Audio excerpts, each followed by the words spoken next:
Rizer has always been one of my favorite units, due to his overwhelming charismatic presence that never fails to brighten up my day. And now he's shiny.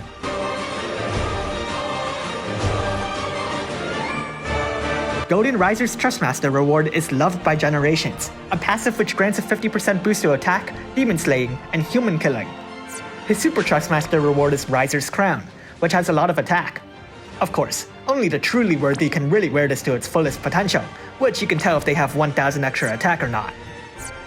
On to his active abilities. Blade Blitz can be upgraded by 3 stages. Provoke is Provoke. Power Break is actually one of Rizer's original abilities, just like Provoke. Did you know legendary Guardian Orin actually went to Rizer just to learn this ability? Phoenix Slash deals fire damage that chains with absolute Mirror of Equity and lowers the enemy's fire resistance by 120%. Blade Bash Frenzy deals multiple normal attacks. My Time Has Come boosts Rizer's fire damage by 30%, his attack by 280%, his limit burst damage by 200%, and then imbues fire onto him. Store Power is an improved version of Store, lowering Rizer's defense to raise his attack by 11,000% with each use.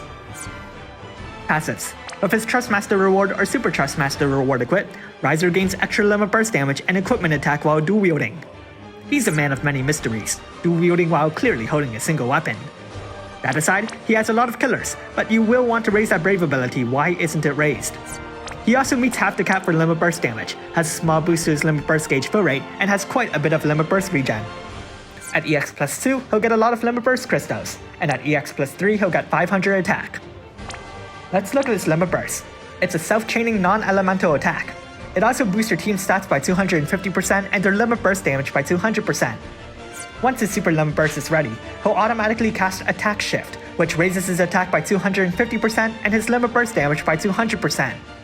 His super limit burst also deals non-elemental damage, and then raises everyone else's stats by 300%, and their limit burst damage by 250%, before Rizer goes out in a blaze of glory. Let's rank Brave abilities. I'd prioritize Golden Guardian for the killers, and then Phoenix Slash for damage. Time to make a damage rotation. I'll be using my personal favorite strategy. On turn 1, cast My Time Has Come, and double cast Phoenix Slash. And then for the next 4 turns, Store Power. Finally, on turn 6, use Blade Bash Frenzy. Otherwise, if you don't want to do that, you can chain and self-chain, which honestly, so long as you're using Rizer, that's a win in my book. So, EX2? He's free, yeah. So how good is Golden Rizer? It's an interesting case, as he's either support or damage. If you choose to use his super limit burst, he does end up going out in a blaze of glory, and though you do buff your team, it's certainly not something only he can do. The Store to normal attack does have good potential, but since he can't multicast Store, it does take some time. If you play him like a normal unit, his damage is pretty decent, but decent doesn't mean special. However, there is one thing that sets him apart, and that's his standard limit burst. A non-elemental self-chaining physical attack that also buffs your team, and with Warring Spirit, he'll likely be able to pull it off on the first turn. Now it's not as if there's no competition, as there is Aerith and Red 13, whose buffs are definitely better. However, it's also locked to fire, which only gets to be used in a few Dark Vision stages. Overall, good unit, great design, but no CG limit burst. I expect better next time. Thanks for watching, and if you like this video, leave a like and subscribe. Comment below if you got Golden Rizer. Unfortunately, for me, not yet. The 5 tickets I got only got me some fragments, so if you excuse me, I'm going back to farming.